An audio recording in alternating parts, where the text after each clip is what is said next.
It is another election cycle in the Trump era, and as in previous cycles, the Republican Party is fielding a bunch of candidates we like to call, apologies to Paul Feig, freaks and geeks. It has been a feature of this era, the Trumpiest elements of the party has seized control at the grassroots level. And from that perch, and in primary contests, they've successfully elevated extreme candidates who are downright repellent to swing voters in otherwise winnable races.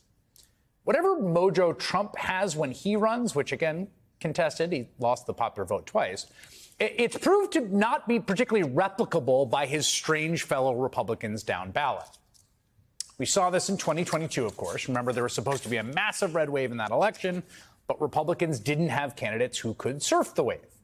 They fielded Herschel Walker for the Senate in Georgia, a 1980s NFL star who, like Trump, had no political experience and a reputation for serial dishonesty.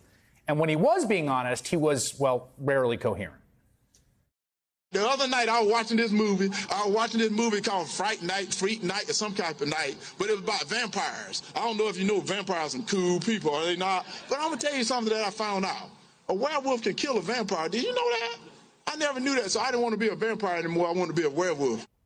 Then there was Pennsylvania, where the Republican candidate for governor was Doug Mastriano, pictured there on the left at the Stop the Steal rally at the Capitol on January 6th, just before the violent insurrection.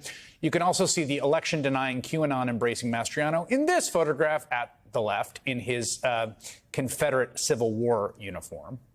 Then there was Kari Lake, who ran for governor in Arizona, former TV news reporter who campaigned against the fake news media, not only parroted Trump's lies about the 2020 election, she also subsequently claimed her own election was stolen and still does. And in fact, Lake, who is not the governor, though she thinks she is, or that she won the governorship, she's on the ballot again this year. She is running for Senate against the popular war veteran Ruben Gallego, who's a congressman from Arizona. She's been losing to Gallego in every major poll taken in that race since February, which is to say Republicans are doing the exact same thing again this cycle.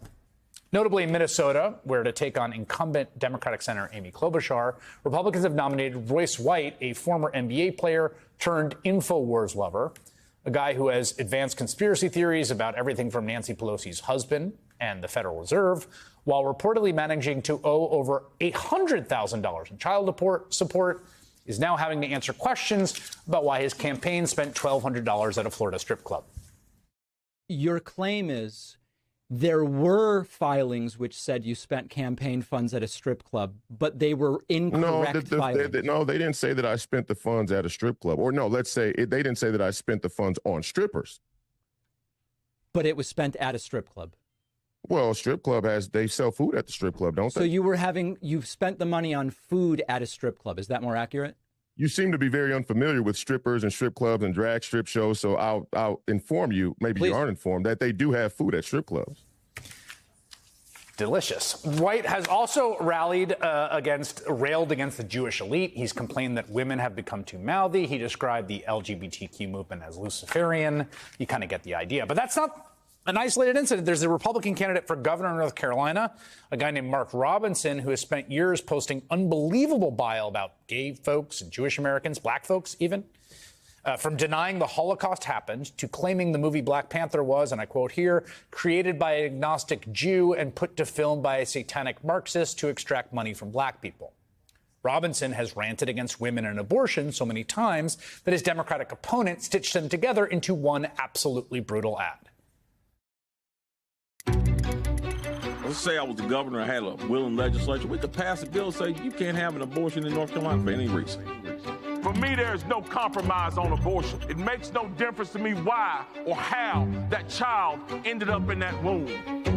Abortion in this country is not about protecting the lives of mothers. It's about killing a child because you aren't responsible enough to keep your skirt down. It's not your body anymore. Killing a child because you weren't responsible enough to keep your skirt down. Running for governor in North Carolina. This dynamic is haunting Republicans everywhere, including Indiana, where Republican Senator Mike Braun is now running for governor. Now, Braun came prepared with his own pick for lieutenant governor, but rather than accede to his wishes, the state party convention selected Micah Beckwith, a Pentecostal pastor, podcaster, and self-described Christian nationalist whose only public service experience was an unsuccessful attempt to purge controversial books in his local library. Beckwith also gained notoriety the day after the Capitol insurrection for claiming that God had spoken to him and endorsed the rioters. A lot of people are, freaking out over what they saw, and I can totally understand that. But I was in prayer this morning, and you know what the Lord told me? He said, Micah, he said, I sent those riots to Washington. He said, what you saw yesterday was my hand at work. It's always in the car, those videos, aren't they? As Michelle Goldberg wrote recently in the New York Times, party insiders are freaked out that Beckwith's candidacy gives Democrats an opening in a truly red state. She adds that Beckwith's elevation is the latest sign of a conflict splitting Republican parties nationwide, as GOP activists demand ever greater levels of purity and belligerence from their leaders. Now, the crazy thing is that even when the party elites get the candidates they wanted, they tend not to be appreciably more palatable to mainstream voters. Remember in Pennsylvania when they got TV Dr. Oz to run for Senate, even though his primary residence was across the river in New Jersey? Well, in place of Oz this year, Republicans are running David McCormick, another rich carpetbagger who spends most of his time at a $16 million mansion in Connecticut, bought with his hedge fund wealth. And he's not alone. To challenge Senator Tammy Baldwin in Wisconsin, which is a very contested swing state, Republicans have selected Eric Hovde, the CEO of a Utah-based bank who lives in a $7 million oceanfront mansion in Laguna Beach, California, not far from his main office. Hovde also recently took fire for defending his claims about voting irregularities by suggesting that residents of nursing homes are too close to death for their votes to count.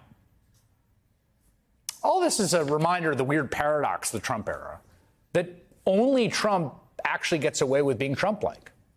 For everybody else, being outrageous and offensive and polarizing and repellent does come with some political costs. For them, gravity does exist.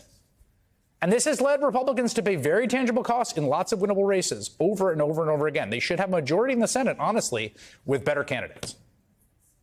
This election so far is looking to be a similar story.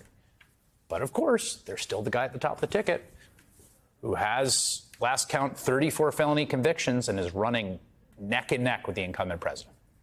We'll talk about that next.